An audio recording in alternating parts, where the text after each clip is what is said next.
welcome to this episode of Montana Multipreneurs. We're Nina and Mac, your co-hosts and owners of Next Generation HR and Maven Administrative Consulting. We're so glad to have you here today and happy to have two special guests with us, Nic and Theresa Pestel, co-owners of Old Bull Brewing and Black Bull Coffee in Frenchtown, Montana. Well, welcome, guys. If you would please tell us about your story. How did Old Bull and Black Bull come to fruition? Just give us a little bit of background. Well, I just started 2008 home brewing, but I mean, it started when I moved to Missoula and getting into the breweries here in Missoula and the craft beer, and that's what really started it. And then always drinking with your friends and saying how cool it'd be to own a brewery. You know, the dream. Yeah. Wouldn't it be cool if we opened a brewery and drink for free? So, but that's what kind of got me into the brewing part of it. I'm like, well, I better learn to brew. I ended up getting a kit my dad got in like 1994. My mom bought him a homebrew kit and he never used it. I didn't use the ingredients, but I used the like fermenter, the carboy they called it, and a couple other things he had. I used that and started off with my first kit then in 2008 and brewed a beer, and then it just took off from there and dove deep. Yeah. How did you guys come up with Frenchtown? Was it the community or a location where you guys chose? Well, I grew up Three Forks, Montana, and so I always wanted to do a small town brewery.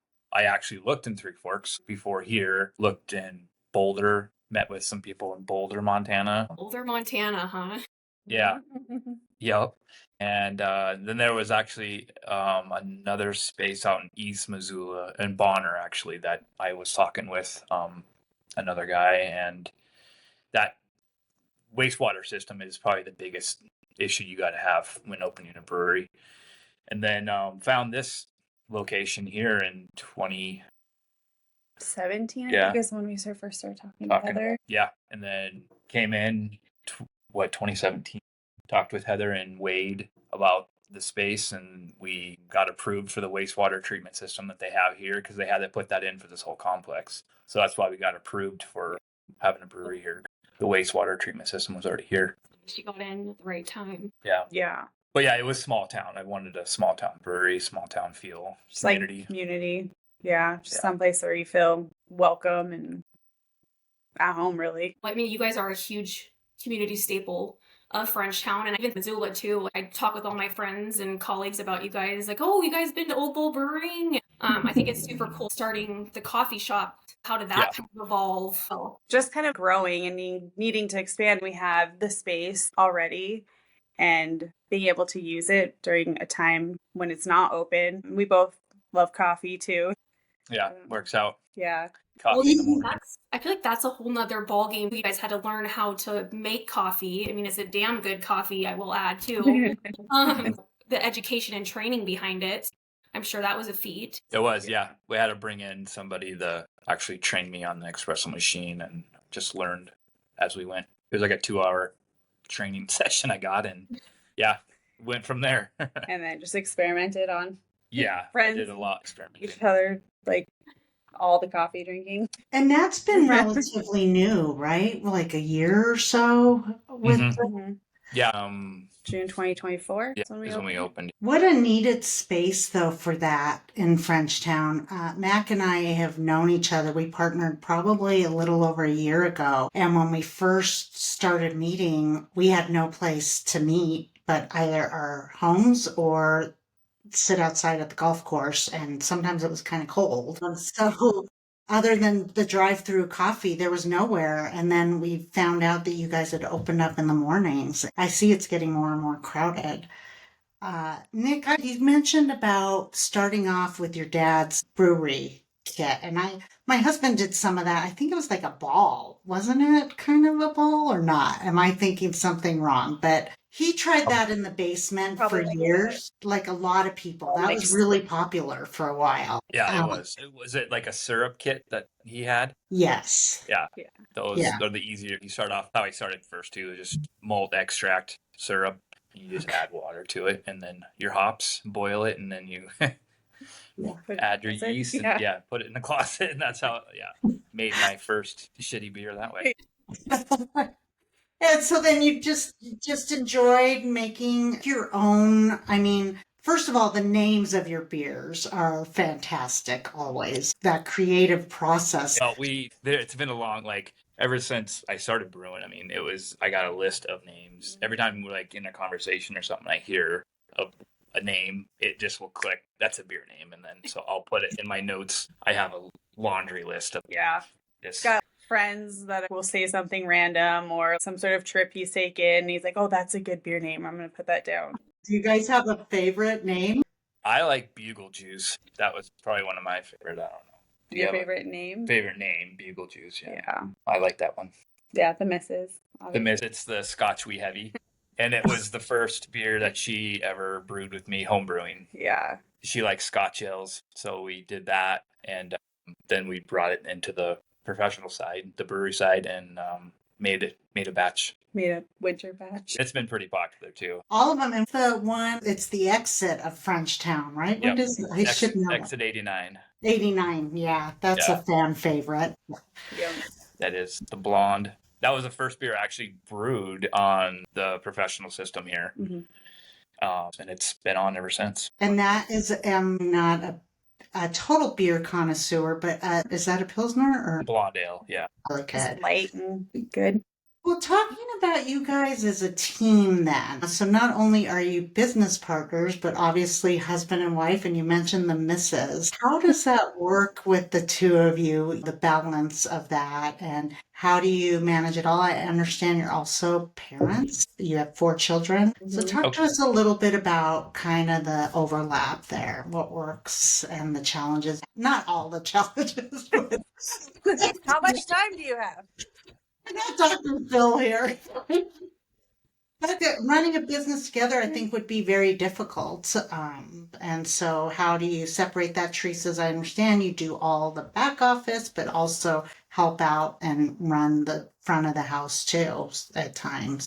Yeah. I don't know. I think just a lot of patience. I feel like the two of us just have always worked really well together. And we both are usually on the same level, or just being able to forgive a lot too. Yeah, it was definitely tough from the beginning because I still had a full-time job where I worked at Russell's Auto Body in Paint, full-time, 40 hours, and then I would get off and come here after 5 o'clock and then be here till sometimes at 2, 3 in the morning trying to make it work, and get home, get something to eat and go to bed, and then get back up at 7 and go back to Russ's and work the next morning. And you did that for, were you telling me 5 years?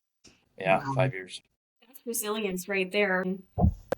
That's huge. And I think as a business owner, that's what it takes, is just consistent effort running towards your dreams. So what was the final, push to quit your, 9 to 5? Well, it got to the point where the brewery was starting to become established pretty well in the community, and then opening the coffee shop to help push to get me to be here full time. And it's been just over a year now that I've been here full time and quit the other and you job. guys have Alexis. It's you 3, right? That kind of run operations, or is there other employees you guys have? Yeah, we have Nicole who does our weekend. So she's a Saturday through Monday now. Yeah. And then Alexis is here Tuesday through Friday. Yeah. And Alexis runs the brewery part of the tap room area. And Yeah, she's the tap room manager. So she's been with us since day one. Yeah. She's amazing. She is. And so does she help with marketing too, or who helps community events and marketing for you guys? She does our social media for us. I mean, she does a great job. Yeah, she's wonderful. I ran it for a year and and the moment handed it over to her. Did you guys get somebody for social media? Yeah, somebody younger. Isn't that so And then nice to be other able to than delegate that, you stuff? guys do everything in-house yourself. You don't outsource any of it. Yeah, it's all in-house. Matt talked about resilience, and in talking with you, you opened up right before the pandemic, basically changed the world as well, right? That had to be some challenges. So when I do think about leadership lessons, I mean, you guys maneuvered through that very difficult time, opening up a business, which is challenging. Yeah, for sure. It was challenging. I think we were open for 8 months when we had to shut down. Well, not really shut down. We could do growler fills. And then we got to-go beers that you could do. So the community It's really legal came in out through. Montana. Well, yeah, it's still legal too. Yeah, they kept that part. That was a weird time. But the community like really just showed up and Kept us going. Yeah. For sure. Yeah. Buying growler fills and to-go beers. We ended up buying like a single head can or two so we could do some canning. And then that actually worked out well because now we have canned beer for sale in the tap room. So you can get 4-packs to go, which it's been a big help for us too. Pickle beer. It's in my fridge. Yeah, kind of a big deal. It's our number one seller. Yeah, it's delicious. So what, during that time then, I mean, there must have been some time you were doing reflection, like, why now? Let's punt. Let's not do this. Honestly, no, because it was just eating at me. I would always talk barista with Teresa. And always did or always do. do still. But I couldn't stop thinking about it, opening a brewery. It's just something I pursued when I caught the bug home brewing. And with home brewing too, you brew 5 to 10 gallons at a time. And of course, you'll drink it with your buddies, and they always tell you it's good because it's free. And they're going to tell you your beer's good. So that's when I got into competition and started sending it off and was winning on homebrew level competitions. That really got me like, all right, this could be something. And then just from there, I wouldn't let it go. Speaking of competitions, you do competitions now and have won some major awards too, right? Yeah, I've won a couple national awards and a brew fest. It's fun. How do you decide what competitions you're going to place your beer in? And do you travel for those if they're national, or are they just taste tested? No, it's expensive to travel for them, so I usually just send them in the mail. And you get feedback too, and that's the main reason I like doing it, because they give you feedback on your beer, and it's all blind tasted. They don't know whose beer it is. So you're getting true judges that are certified judges tasting your beer and giving you feedback to make your beer better. So does that help with certification and things like that for like a master brewer or? No, it doesn't. No, it's just more bragging rights. Heck yeah. Marketing, branding. If you win big national awards, it helps with branding. Definitely puts you on the map, especially because most of those awards are pretty much live streamed, the national ones. So you're looking at who's winning and seeing like, where is that in Montana? We are a tourist state, so you do get people who travel here and do look. And we're right off the interstate too, so we do get a lot of tourists that come in the summertime because we're so close to the interstate and it's easy to access us. Oh, are you guys on that Montana passport, brewery passport? Yep. Yeah, we're on that too. There's a couple of them, but we're on two of them. So the product came first before the actual brand and business idea, it sounds like. So how did it then evolve to, okay, this is Old Bull, this is Black Bull? You know, where did you guys get those ideas? I got Old Bull just from hunting with my dad, elk hunting, and telling me that when the bulls break off, that's going to be the Old Bull break off from the herd. That just stuck with me when he said Old Bull. Yeah, I just remember him saying it to me hundreds of times. So then my buddy that I used to homebrew with was my neighbor, and I told him my idea for Old Bull. That was in 2014 when I came up with the name. Mm-hmm. And he surprised me for my birthday in 2015 with a big pallet sign with the logo, which is on my hat. And that's had it ever since. Yep. 2015 is when the actual brand came together. I love how all of it's so personal, because I think that's what makes it so relatable and why the community loves you guys, is because you really are just family and based and valued, which is huge.